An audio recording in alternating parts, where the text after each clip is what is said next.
ఈరోజు మనం మ్యాథ్స్ యొక్క 4 స్తంభాల గురించి తెలుసుకుందాం. ఈ 4 స్తంభాలపైనే మ్యాథ్స్ అనే కుటుంబం ఆధారపడి ఉంది. అయితే ఇవి మనం చదివే క్లాసును బట్టి రకరకాలుగా ఉపయోగించవలసి వస్తుంది. ఈ 4 స్తంభాల్లో మొదటిది ఎడిషన్ అంటే plus symbol, 2 subtraction minus symbol, 3 multiplication into దాని సింబల్, డివిజన్ డివైడెడ్ బై దాని యొక్క సింబల్. ఈ 4 మీద మాత్రమే మ్యాథ్స్ అనేది ఆధారపడి ఉంటుంది. అయితే అది మనం చదివే క్లాసును బట్టి నెంబర్స్ మధ్యన ఉండవచ్చు, డెసిమల్ నెంబర్స్ మధ్యన ఉండవచ్చు, ఫ్రాక్షనల్ నెంబర్స్ మధ్యన ఉండవచ్చు, ఇంగ్లీష్ లెటర్స్ మధ్యన ఉండవచ్చు. మీకు నెంబర్స్ అంటే తెలుసు, 1 2 3 4 5 6 అలా. డెసిమల్ నెంబర్స్ అంటే 1.23, 0.24 ఈ విధంగా పాయింట్స్లో ఉండేటువంటి నెంబర్లని డెసిమల్ నెంబర్స్ అంటారు. ఫ్రాక్షనల్ నెంబర్స్ అంటే 1/2, 3/4, 231/16 ఈ విధంగా ఉండేటువంటి వాటిని డెసిమల్ నెంబర్స్ అంటారు. ఇంగ్లీష్ లెటర్స్ అంటే x, y, z, x square, a square, b square, z square ఈ విధంగా XYZ, ఎక్స్ స్క్వేర్లు, ఎక్స్ క్యూబులు వీటి మధ్యన కూడా ఇవి ఉండడం అనేది జరుగుతుంది. అయితే అది మనం చదివే క్లాసు యొక్క స్థాయిని బట్టి ఉంటుంది.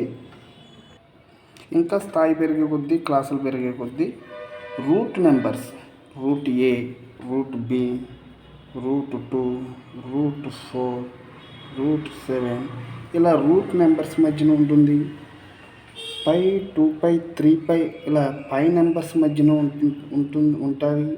అలాగే angle a, angle b, angle 45 degrees, angle 90 degrees, angle x, angle y ఇలా యాంగిల్స్ మధ్యన ఉంటాయి. Next triangle, square, rectangle, rhombus వీటి మధ్యన ఉంటాయి.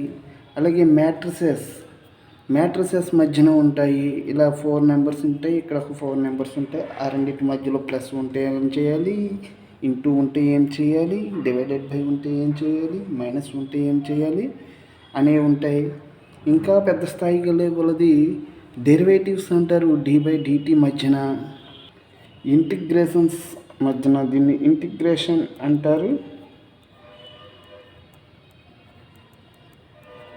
వీటిని లాగరిథమ్స్ అంటారు. లాగరిథమ్స్ మధ్యన ఇలా స్థాయి పెరిగే కొద్దీ ప్రాబ్లమ్స్ యొక్క రకాలు మారుతాయి. ఎన్ని రకాలు మారినప్పటికీ మనం ఉపయోగించేవి మాత్రం plus, minus, into, divided by ఈ 4 మాత్రమే. మన ఛానల్లో ఈ 4 గురించి చాలా క్లుప్తంగా ప్లస్ గురించి ఒక వీడియో, మైనస్ గురించి ఒక వీడియో, ఇంటూ గురించి మరొక వీడియో, డివైడెడ్ బై గురించి ఒక వీడియో, బేసిక్స్ ఇన్ మ్యాథమెటిక్స్ అనే పేరుతో పెట్టడం జరిగింది మన గోదావరి మ్యాథ్స్ ఛానల్లో. లెంతీగా ఉన్న ఈ వీడియోలు అని విసుగు చెందకుండా స్కిప్ చేయకుండా చూడండి. మీకు పరిపూర్ణమైనటువంటి నాలెడ్జ్ మ్యాథమెటిక్స్లో అనేటటువంటిది వస్తుంది. కాబట్టి అందరూ సబ్స్క్రైబ్ చేసుకుని, లైక్ చేసి మీ యొక్క మ్యాథ్స్ సబ్జెక్ట్లో పరిపూర్ణత సాధిస్తారని కోరుకుంటూ నమస్కారం.